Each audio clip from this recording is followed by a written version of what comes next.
नमस्कार दोस्तों, स्वागत है आपका हमारे गजब ज्ञान यूट्यूब चैनल में। आज की कहानी है कि भाग्य का लिखा कभी नहीं मिटता।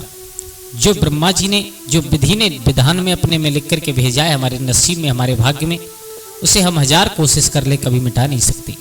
दोस्तों, ये कहानी है महाभारत से प्रमाणित जन्मेजय महाराज की। इस कहानी में आप लोगों को सुनने के लिए मिलेगा कि किस प्रकार एक स्त्री ने त्रिया चरित्र फैला करके अपने ही पति को एक ब्राह्मण द्वारा श्राप लगवा दिया। हाँ दोस्तों, बड़ी ही मार्मिक, बड़ी ही प्रेरणादायक कहानी है। इस कहानी से हमें बहुत कुछ सीखने के लिए मिलेगा और ये वीडियो आज दोस्तों आप लोगों के लिए बहुत खास होने वाली है। तो आप लोगों से निवेदन है, अगर आप हमारे चैनल पर नए दर्शक मेहमान बंधु बन करके आए हैं तो प्लीज़ हमारे चैनल को सब्सक्राइब कर लीजिएगा और अपने परिवार और दोस्तों के साथ में शेयर जरूर करें। बेल आइकन ऑन करें, अच्छे अच्छे कमेंट किया करें, जिससे कि हम ऐसी ज्ञानवर्धक कहानियाँ लेकर के आते रहते हैं तो आप लोगों तक उनका नोटिफिकेशन पहुंचता रहे। दोस्तों, केवल आपको करना क्या है कि इस वीडियो में अंत तक बने रहना है, बीच में छोड़ करके मत जाना। आप लोगों के कोई बात तभी समझ में आएगी। तो आ जाओ, आप लोगों का समय बर्बाद ना करते हुए गौर करते हैं कहानी की तरफ। ये कोई मनगढ़ंत कहानी नहीं है, ये हमारे महाभारत से प्रमाणित कहानी है। जैसी कि हमने सुनी, जैसी कि हमने पढ़ी, वो आज मैं आप लोगों के सामने बताने के लिए जा रहा हूँ। एक स्त्री ने किस प्रकार अपने ही पति को श्राप लगवा दिया।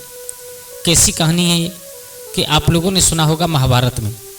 ऐसा संसार में कोई नहीं होगा जो महाभारत के बारे में थोड़ी सी जानकारी रखता हो और वो पांचों पांडवों को न जाने। तो अर्जुन के बेटा थे जिनका नाम था अभिमन्यु, और अभिमन्यु के बेटा थे जिनका नाम था परीक्षत, और परीक्षत महाराज के बेटा थे जिनका नाम था जन्मेजय। तो जन्मेजय महाराज एक दिन और व्यास महात्मा के पास पहुंच गए। तो जब व्यास महात्मा के पास पहुंचे तो व्यास महात्मा से एक बात कही है, बाबा जी, आप जैसे विद्वान होते हुए, सब कुछ जानने वाले होते हुए, आप जैसे इतने बड़े ज्ञानी होते हुए, और ये इतना बड़ा महाभारत का युद्ध हो गया जिसमें केवल विनाश के अलावा कुछ नहीं हुआ, तो आप जैसे विद्वान होते हुए, इतने बड़े ज्ञानी होते हुए, आप उस युद्ध को रोक नहीं सकते थे? अगर आप चाहते तो उस युद्ध को रोक सकते थे। तो वेदव्यास महात्मा ने कहा, जन्मेजय, मेरी तो औकात क्या है, मैं तो एक संत हूं, मेरी तो औकात क्या है। जो विधि ने अपने विधान में लिख करके भेजा है, जो भाग्य में लिखा होता है, उसे कभी कोई मिटा नहीं सकता। ठीक है, वो तो एक पुरानी बात हो गई थोड़ी सी, लेकिन मैं प्रेजेंट की तुम्हें एक बात बता रहा हूं। मैं तुम्हें बता रहा हूं कि आज से ठीक 1 साल बाद आप काले घोड़े पर सवार मत होना। तुम्हारे साथ बहुत बड़ी अनहोनी होने वाली है। अगर तुम टाल सको तो उसे टाल देना।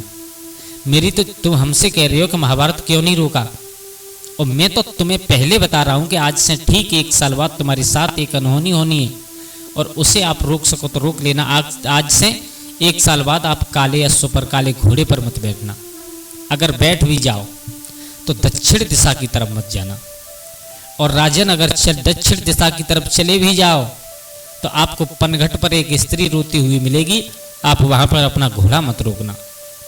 और अगर रोक भी लो तो वो स्त्री आपसे कितनी भी मिन्नतें करे, कितनी भी आपसे चाहे कितनी भी रिक्वेस्ट करे, आप कभी भी उससे शादी मत करना भूल कर भी। और अगर शादी कर भी लो धोखे से तो उसे कभी भी हस्तिनापुर में अपने राजमहल में लेकर के मत आना। और अगर ले भी आओ तो उसके कहने से किसी ब्राह्मण को न्योत करके भोजन मत कराना, और अगर भोजन करा भी दो तो अपने हाथों से कभी उस ब्राह्मण को मारना मत, अन्यथा तुम्हारे साथ ऐसी अनहोनी होने वाली है कि बहुत बुरा होने वाला है। अगर तुम टाल सको तो टाल देना, मैंने तुम्हें सब कुछ पहले ही बता दिया है। जन्मेजय महाराज ने विचार किया, बोले चलो अब तुमने बता दिया तो हम जरूर टालेंगे। मेरे भैया धीरे धीरे समय निकलता चला गया। मित्रों, अब वही 1 साल का समय पूरा हो गया। वही दिन आया है जो वेदव्यास महात्मा ने मना किया था। अब देखो, आप लोग जानते हो राजा महाराजाओं को शिकार खेलने की बहुत शौक हुआ करती है। महाराज ने अपने मंत्री को आदेश दिया, बोले महामंत्री, आप अस्तबल में जाइए, घोड़ा निकाल करके लाइए। तो देखो विधि का विधान क्या होता है, भाग्य का लिखा क्या होता है कि मंत्री भी, महामंत्री भी काला ही घोड़ा लेकर के आया। अब जन्मेजय महाराज को वेदव्यास महात्मा की बात भली भांति याद है। जन्मेजय महाराज ने कहा था, बोले बात तो वेदव्यास महात्मा की सच होने जा रही है, लेकिन फिर एक दिमाग में झटका लगा, बोले बात सच तब होगी ना जब हम उत्तर दिशा के लिए जाएंगे ही नहीं, है चलो काले घोड़ा पर बैठने की बात है, बैठ जाते हैं, कोई दिक्कत नहीं है, लेकिन आज हम दक्षिण दिशा की तरफ जाएंगे ही नहीं, आज हम दूसरी दिशा में शिकार खेलने के लिए जाएंगे। तो जनमेजय महाराज हस्तिनापुर से निकले तो पूर्वी दिशा में शिकार खेलने के लिए चले। और मेरे भैया पूर्वी दिशा में शिकार खेलने के लिए जंगल में दौड़ रहे हैं, घोड़ा काले घोड़ा की पीठ पर बैठे।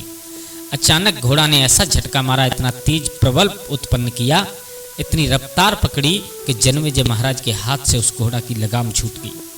और जब लगाम छूटी तो आज घोड़ा ने अपनी दिशा बदल दी।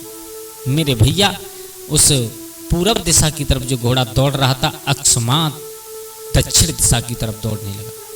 अब जनमेजय महाराज ने लाख कोशिश की उसे रोकने की, लेकिन वो घोड़ा नहीं रुका, दौड़ता चला गया। काफी समय दौड़ने के बाद कहाँ वहीं जाकर के रुका है कि एक स्त्री पनघट पर पानी भर रही है।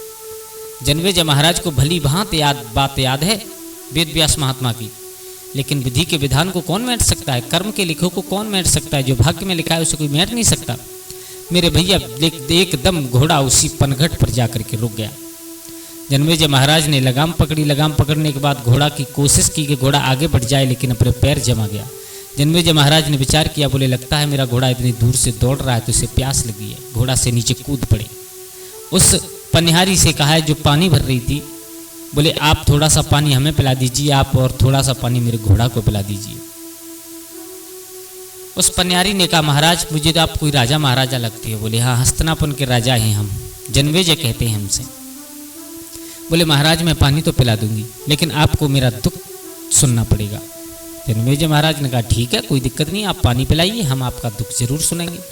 मेरे भैया उस घोड़ा को पानी पिलाया, महाराज जनमेजय को पानी पिलाया, और वो स्त्री रोने लगी। इतनी रोई महाराज जनमेजय के पैर पकड़ करके बैठ गई। बोले महाराज मेरा इस संसार में कोई नहीं है।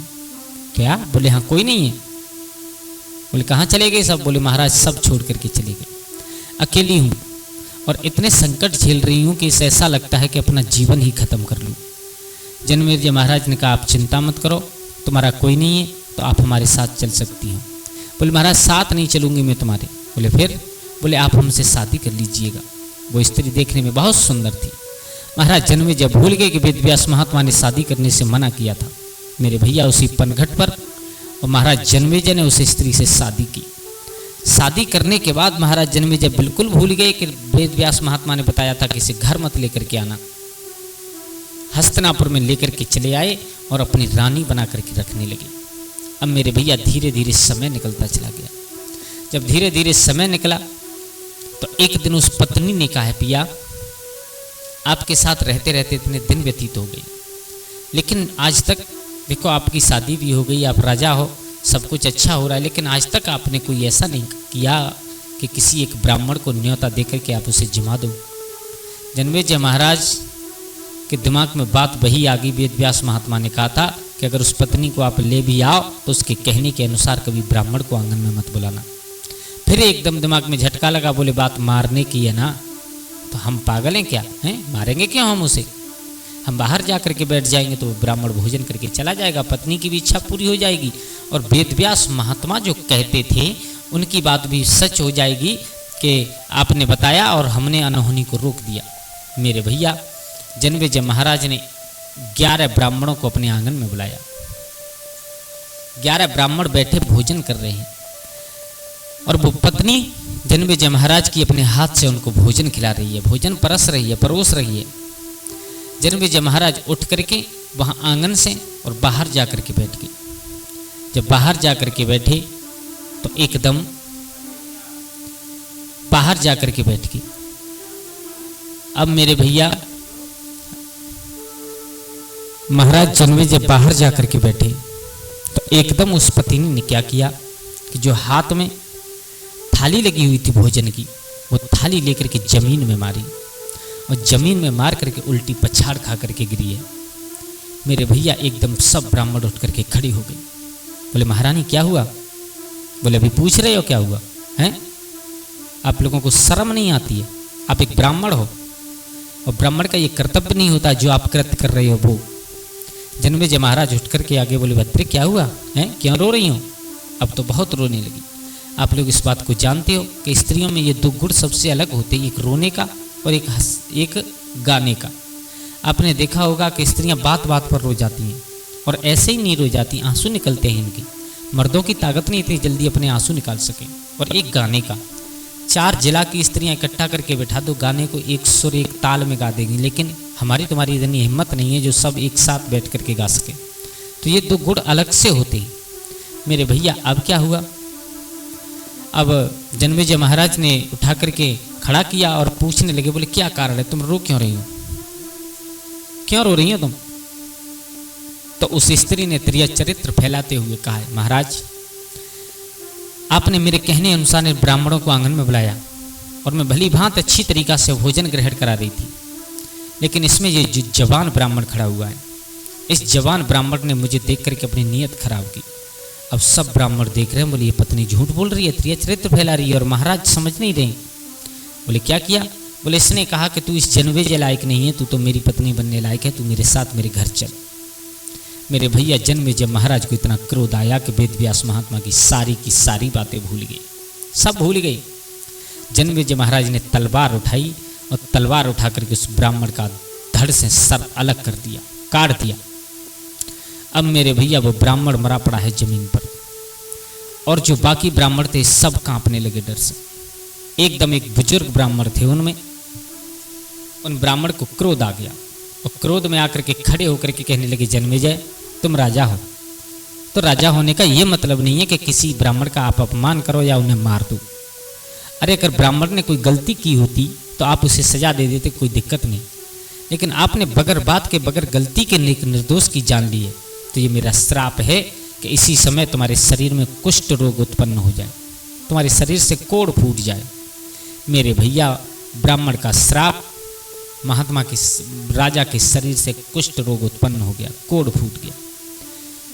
अब एकदम ध्यान आई, बोले वेद व्यास महात्मा ने हमसे कहा था, हमने उनकी बात नहीं मानी। महाराज धीरे धीरे चलते हुए वेद व्यास महात्मा के आंगन में पहुंच गए।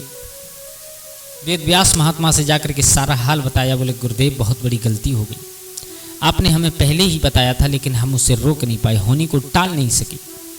तो दोस्तों इसलिए कहते हैं कि जो भाग्य का लिखा होता है, जो कर्मों में हमारे लिखा होता है, उसे कभी टाल नहीं सकते हम, कितनी भी 1000 लाख करोड़ों कोशिश क्यों ना कर लें, लेकिन कभी भी उसे टाल नहीं सकते। तो दोस्तों कैसी लगी आप लोगों को आज की हमारी ये कथा? अगर अच्छी लगी हो तो प्लीज़ हमारे चैनल को सब्सक्राइब करें, और हो सके तो अपने परिवार और दोस्तों के साथ में शेयर जरूर करें। और हाँ दोस्तों, इससे आगे क्या हुआ, महाराज जन्मेजय को उस कुष्ठ रोग को ठीक करने के लिए महाभारत की कथा सुननी पड़ी, जो कथा आकर के वैशंपायन जी महाराज ने उनको सुनाई, पूरी महाभारत की कथा। तो दोस्तों आज के लिए बस इतना ही, कल फिर मिलते हैं किसी एक नई कहानी, एक नई चर्चा के साथ। तब तक के लिए सभी लोग आनंदित रहें, खुश रहें। जय श्री राधे, जय श्री राम।